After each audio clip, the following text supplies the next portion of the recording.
Good afternoon, everyone. We are Group 22, and we will be talking about our program, Soldiers to Civilians.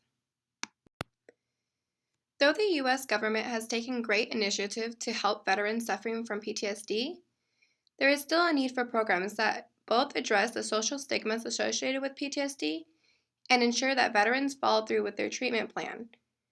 Our project goals are to promote better outreach to veterans in the city of San Diego, reduce the stigma associated with PTSD, and veterans in San Diego, California, and improve the access of care for veterans in San Diego County.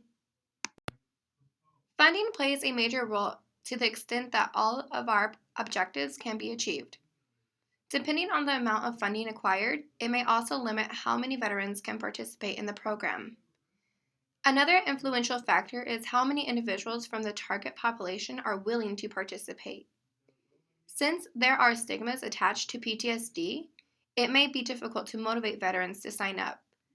Follow through with the entire program is also unlikely for all participants. So certain objectives and outcomes can expect to change as a result of dropouts. The objectives for our program are the following. Our first objective is a process objective. By June 20th, program staff will conduct 25 informational presentations to veterans in the city of San Diego about the Soldiers to Civilians program. Our second objective is an impact learning objective. After attending one class session, 75% of participants will be able to perform 2 relaxation techniques that will help them cope with their PTSD. Our third objective is impact behavior objective. During the telephone interview follow-up, half of program participants will report that they are still regularly practicing their relaxation techniques and good eating habits. Our fourth objective is outcome objective. By 2020, to increase by 50% the proportion of veterans in San Diego County receiving treatment for PTSD. Theory of planned behavior has proven to effectively predict and change behaviors related to interventions focused on the target population's beliefs. Theory of planned behavior has been used in various studies with veterans as its target population in relation to mental health. Within the scope of our intervention, our program's aim is to change the normative beliefs surrounding veterans with PTSD and to ensure that veterans not only have appropriate access to care, but also increased self-efficacy, enabling them to follow through with their treatment plans. We will measure our outcomes via a summative evaluation. This will allow us to take a look at both the impacts and outcomes of our program.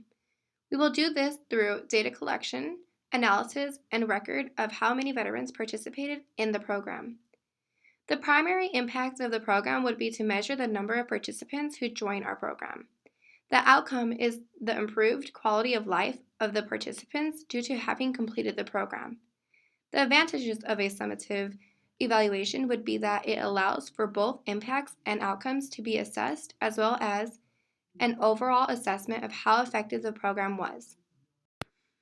The limitations are that we do not have a large pool of participants, which means that perhaps not all people with PTSD will be able to relate to our cohort of participants, and we will not have a control group to compare our results.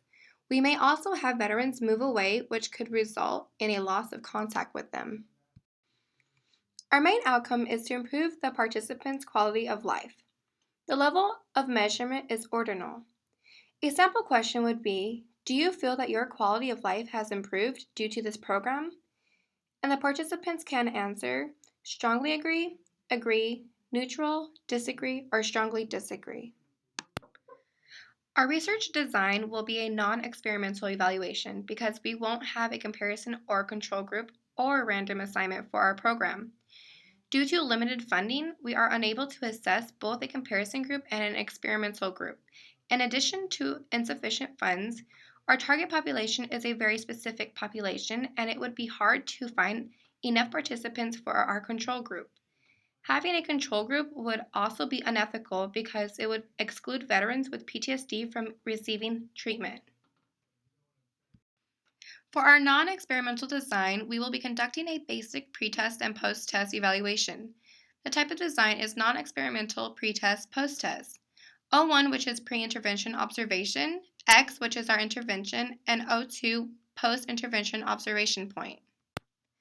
And this concludes our presentation. Thank you for watching.